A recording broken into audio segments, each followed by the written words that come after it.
I was never wanted, not in the way a child should be. My father had been waiting for a son, a strong boy to carry his name, to be his pride. But instead, he got me. And from the very beginning, I knew. Not because he ever said it outright. No, his silence spoke louder than words. There was no warmth in his eyes when he looked at me, only the cold recognition of a mistake he never corrected. Growing up in that house felt like living in someone else's shadow. My father was always there, but never really present. His approval was an impossible thing, always out of reach. He never raised a hand against me. He never needed to. His indifference was punishment enough. I could have disappeared, vanished into thin air, and I doubt he would have noticed or cared. My mother, she tried. In her own quiet way, she tried to be there, but she was just as much a prisoner as I was. I'd watch her shrink beneath his presence, her voice soft, her hands always busy, always moving as if keeping still would invite his anger.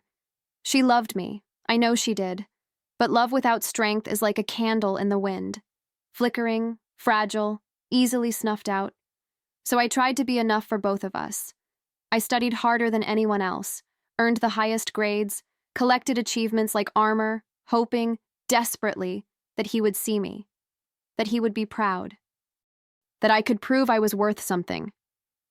But no matter how many trophies lined my shelves, no matter how brightly I shined, I was still just a mistake in his eyes. I learned early that love had to be earned, that if I could be perfect, smart enough, polite enough, obedient enough, maybe, just maybe, I would become something more than just a disappointment. So I worked harder, studied longer, swallowed every word I wanted to say. I became the kind of daughter any father would be proud of. Any father but mine. Every report card I brought home, every award I won, I would hand to him with quiet hope gnawing at my chest. And every time, he barely looked at them. A nod, a grunt, sometimes not even that. It didn't matter how much I accomplished. In his eyes, I would always be lacking. He never said, "I'm proud of you." Never once. The only words he had for me were cold, cutting reminders that I wasn't what he wanted.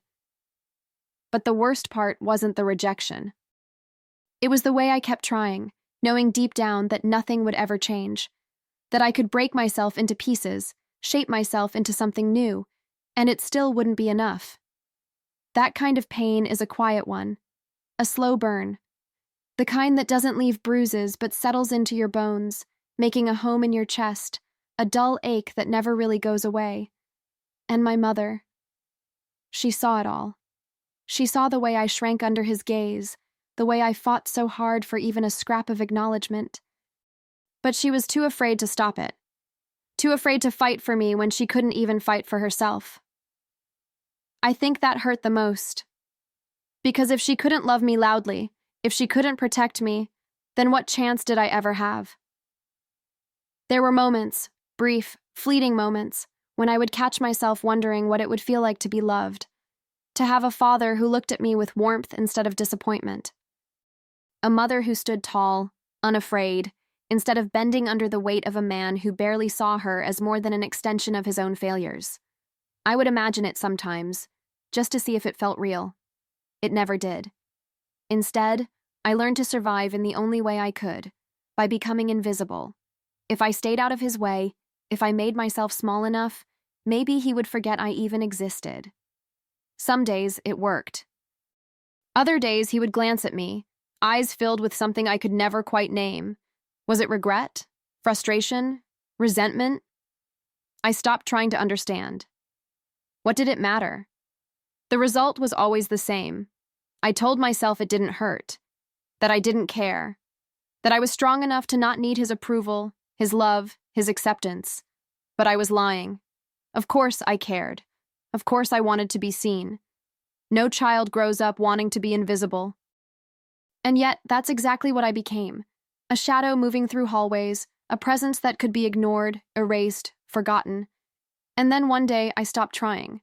I don't remember when exactly. Maybe it was the 100th time he looked right through me. Maybe it was the moment I realized my mother would never be able to save me. Or maybe deep down I always knew there was no place for me in that house. Not really. And when the time came, I would leave it behind, just like he left me behind long ago. Grief doesn't feel the way people say it does. It's not just sadness, not just loss. It's a hollowing out, a slow erosion of everything you thought you knew. When my mother died, it wasn't just her I lost. It was the last fragile thread tying me to something soft, something human. And when she was gone, all that was left was him. I thought for a moment that maybe he would change. That losing her might shake something loose in him, force him to see me, even if just for a second. But when I looked at him, waiting for any sign of grief beyond his own selfish loss, all I saw was a man who had only ever loved one person. And it wasn't me. There was no warmth in his eyes, no grief that included me in its wake. He barely acknowledged my pain, barely looked at me at all. He mourned his wife, yes, but not as a man who had lost a partner. He mourned as a man who had lost something that belonged to him.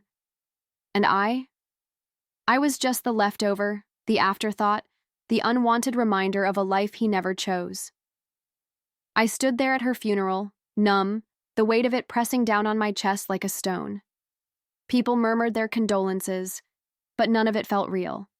Nothing felt real. And when I turned to him, to the man who should have held me, comforted me, given me something, anything, I saw it in his face. The truth I had always known but never wanted to believe. I was alone, completely, utterly alone. The house felt different after she was gone. Emptier, colder, like even the walls had given up. My mother had been the only thing soft in that place, the only buffer between me and the man who barely acknowledged my existence. Without her, there was no one left to pretend, no one left to make it feel like a home. I moved through the days like a ghost, not speaking unless spoken to, not lingering in rooms where he sat, but even in silence I could feel it, the final unraveling. He barely looked at me, barely spoke, and when he did, his voice was stripped of patience, as if my presence alone was a burden he no longer had to tolerate. Maybe without her, he finally felt free of the obligation to even pretend I mattered. At first I thought I could bear it. I had spent a lifetime learning how to live unseen. But grief does something to you. It makes the things you once endured unbearable. It amplifies the quiet cruelty, turns indifference into something sharper, something that cuts deeper than words ever could. And every day I felt it more. The weight of staying in a place where I was nothing. One night, as I sat alone in my room, staring at the ceiling, I realized something. I didn't have to be here. I didn't have to keep waiting for a love that would never come, for a home that had never been mine. My mother had been the only reason I stayed, and now she was gone. There was nothing left for me here, and for the first time in my life, I understood. I could leave. I don't remember the exact moment I decided to go. Maybe it wasn't a moment at all, just a slow realization settling into my bones, an inevitability I had spent my whole life running from. But one night, as I lay in bed listening to the sound of my father moving around downstairs, it became clear. Staying meant continuing to shrink. Staying meant disappearing completely. So I packed. Not much. Just enough to fit in a single bag. Clothes, a few books, a photograph of my mother that I wasn't sure I could look at without breaking. I moved through the house quietly, like a thief stealing the only thing I had ever truly owned, myself. Every step felt surreal, like I was watching someone else do it, someone braver, someone who had finally stopped waiting to be wanted. I reached the front door and hesitated, my hand resting on the handle. Part of me thought he might stop me, that he might hear me, might look up and say something. Anything. But when I turned back, he was sitting in his chair, eyes fixed on the television, as if I wasn't even there. As if I had never been there at all. That was the moment I knew. He wouldn't chase after me. He wouldn't beg me to stay. He wouldn't even notice I was gone. And somehow, that made it easier. I stepped outside, feeling the night air hit my skin, the silence stretching out before me like a promise. I walked away without looking back, without regret, without fear, because for the first time in my life, I was choosing myself. Years passed. I built a life for myself, one that had nothing to do with him. At first, I didn't know who I was without the weight of his rejection pressing down on me, but little by little, I found out. I went to college, got a job, surrounded myself with people who saw me, really saw me. I wasn't just existing anymore. I was living. And for the first time, I felt like I belonged somewhere. But no matter how much distance I put between us, some wounds don't fade. They harden. They reshape you. I told myself I didn't care about him anymore, that I had left him behind like an old rotting shell, and maybe I even believed it. Until one day, out of nowhere, the past reached out to me in the form of a phone call. I almost didn't answer. The number was unfamiliar, but something inside me, some old instinct I thought I had buried, made me pick up. The voice on the other end was strained, weaker than I had ever heard it. "Victoria," he said, my name rough on his tongue, like it wasn't meant to be spoken after all these years. I froze. My father had never called me before, not once. For a moment, I thought it might be a mistake. But then he said the words I never expected to hear. "I need you." A slow, bitter cold spread through me as I realized what this was. Not love, not regret, just desperation. The man who had never once wanted me was now calling because he had no one else left. I didn't answer right away. I let the silence stretch between us, heavy and unyielding, waiting to see if he would fill it. But he didn't. He just breathed on the other end, shallow and tired, as if even this small conversation was draining what little strength he had left. And maybe it was. "What do you want?" My voice came out colder than I expected, stripped of softness, stripped of the daughter he never raised. I didn't owe him warmth. I didn't owe him anything. He hesitated. Maybe he expected me to crumble at the sound of his voice, to slip back into the version of myself that used to beg for his approval. But that girl was gone. Finally, he spoke. "I'm sick," he admitted, his words slow, deliberate. "I don't have much time." There it was. No apologies. No acknowledgement of the years of silence. Just the simple, selfish truth. He needed me now, not because he missed me, not because he regretted what he had done, but because he had no one else. And in that moment, I realized something. I had spent my entire life chasing after the love of a man who was incapable of giving it. And now, the tables had turned. A part of me wanted to hang up, to let the silence swallow him the way he had once swallowed me, whole, forgotten, unworthy of a second thought.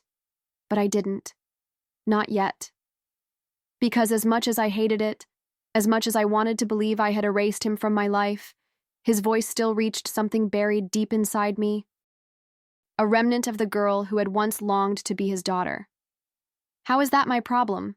I finally asked, my tone flat, emotionless. I wanted him to feel what it was like to be nothing more than an inconvenience, to be spoken to like a burden. But he didn't lash out. He didn't argue. He just sighed, a sound that held more weight than I expected. "I have no one else," he admitted, and for the first time in my life, he sounded small. I should have felt satisfied.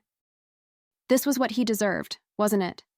To be abandoned the way he had abandoned me, to feel the sting of loneliness, to understand what it was like to reach for someone and find nothing there.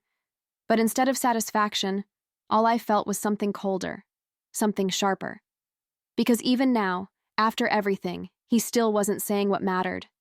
Not "I'm sorry," not "I was wrong," just "I need you." And that was when I knew I would go back, but not for him. Not for love, not for forgiveness, not for some fragile hope that this was a chance to finally be a daughter. No, I would go back on my terms, because for the first time in my life, I held the power, and I wanted him to feel it. The house looked smaller than I remembered. It had once been a place that swallowed me whole, walls pressing in, shadows stretching long into every corner. But now, standing at the door, I felt none of that. No fear, no weight on my chest. Just a quiet detachment, like I was stepping onto a stage where the script had already been written, and for the first time, I was the one holding the pen. I knocked, but there was no answer. Just a slow creak as the wind pushed against the aging wood, a reminder of how time had worn this place down, just like it had worn him down. I pushed the door open, stepping inside. The air was thick with the scent of dust and something stale, something decaying. A place abandoned long before the man inside it had begun to wither. And then, there he was, sitting in his old chair, the same one where he had spent years ignoring me. But now he looked fragile, shrunken, a ghost of the man who once towered over my childhood. His skin hung loose over his bones, his eyes sunken, his breathing shallow. He barely resembled the figure that had haunted my past, and for the first time, I realized he wasn't invincible.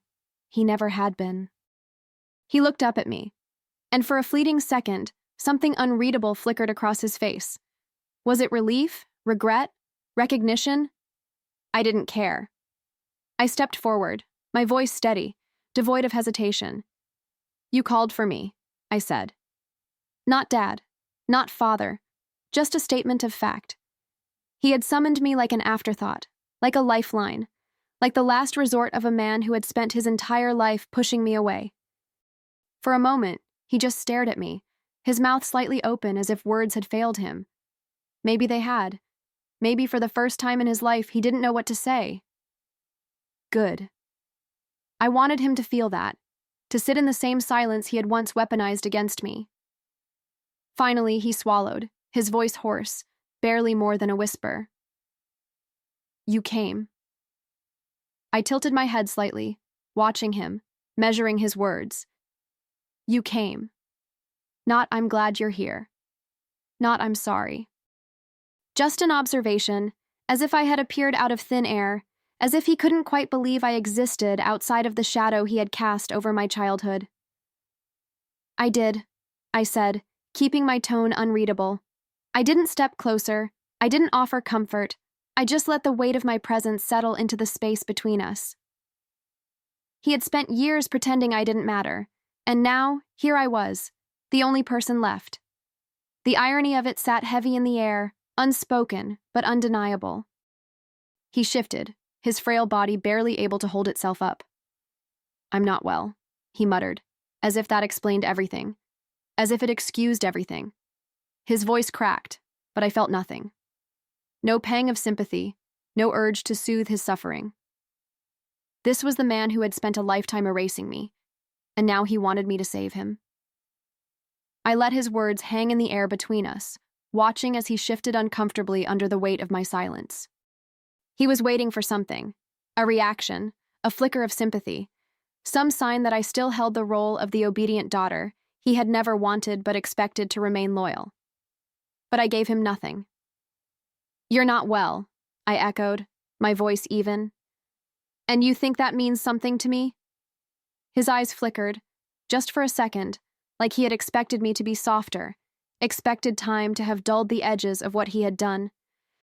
But I wasn't here to play into whatever story he had rewritten in his head. I was here to remind him of the truth. "You spent your whole life pretending I didn't exist." I stepped forward, slowly, deliberately, until there was barely any space between us. His breath hitched, but he didn't look away. "And now, after all these years, you want me to pretend it never happened? That we're suddenly father and daughter just because you need something from me?" His lips parted like he wanted to argue, but there was nothing to say. He had no defense, no justification. And for the first time, I saw it. The regret, the weight of his choices pressing down on him. Too little, too late. He had always been so sure that I would remain small, that I would always crave his approval, that I would come running the second he called. But he had miscalculated. I leaned in, my voice quiet but sharp. "Look at you now. The only person left to help you is the daughter you never wanted." He didn't speak, not right away. For the first time, he had no control over the narrative, no way to twist the moment into something that served him. He just sat there, small, defeated, his breathing shallow. I wondered if he had ever truly believed this day would come, the day where he would need me, where I would stand before him, unbroken, unbending. I made mistakes, he finally rasped, his voice brittle with something that could have been remorse. But I wasn't here for half-hearted admissions, for vague acknowledgments wrapped in empty words. Mistakes are things you trip over, things you fix. What he had done wasn't a mistake. It was a choice, a lifetime of choices, each one reinforcing the same truth. I was never enough for him. I exhaled slowly, letting my gaze drift around the room. The house looked as worn as he did, hollowed out, rotting from the inside. It was strange how time had done to this place exactly what he had done to me. Ignored it, let it waste away, only realizing too late that neglect had consequences. So now what? I asked, tilting my head. Am I supposed to take care of you? Repay the years of silence with kindness? Be the good daughter, even though you were never a father? My voice didn't shake. Not anymore. I wasn't a scared little girl waiting for his approval. I was something he never expected me to become. Free. He closed his eyes for a moment, his face tight with exhaustion. Or maybe shame. I don't expect anything, he murmured. A lie. Of course he did. That's why he called me. That's why he sat there now, waiting, hoping that blood alone was enough to bind me to him. I let out a soft, humorless laugh. You don't expect anything? I repeated. Then why am I here? My voice was steady, but inside something twisted, something raw and old, something that had been waiting for this reckoning since the day I was born. He didn't answer. Maybe because he knew I was right. Maybe because he was too tired to fight. But I wanted an answer. I wanted him to say it, to admit it. To look me in the eye and acknowledge what he had done, not just now, in this moment of weakness, but always. But he wouldn't. He couldn't. Because to do that would mean admitting that all those years of cruelty, of indifference, weren't just mistakes, they were choices. And a man like him, a man who had spent his whole life believing he was right, didn't know how to face the weight of his own decisions. I leaned against the wall, arms crossed, watching him struggle with whatever ghosts haunted him now. You don't deserve my help, I said finally, my voice quiet but firm. And the worst part is, you know that. He flinched, just slightly, just enough for me to see it. And for the first time in my life, I saw something I had never seen in him before. Not anger, not resentment, not cold indifference. Just a man, weak and aging, realizing too late that the bridge he had burned could never be rebuilt. For a brief second, I wondered if this was what I had always wanted, to see him like this, to hold the power he had once used to make me feel so small. But standing here, watching him wither under the weight of his own regret, I didn't feel triumphant. I didn't feel satisfied. I just felt done. I should go, I said, pushing off the wall. The words felt light, effortless, because they weren't burdened with hesitation. There was nothing left to be said, nothing left to salvage. He had been given a lifetime of chances to be a father, and he had thrown them all away. And now, I was giving myself permission to do what he never could. I was walking away, fully and completely. I turned toward the door, stepping past him without looking back. He didn't call my name. He didn't ask me to stay. Maybe he finally understood that there was nothing he could say to undo what had been done. And as I stepped outside into the open air, I felt something I had never felt before. Not just freedom, not just closure. Peace.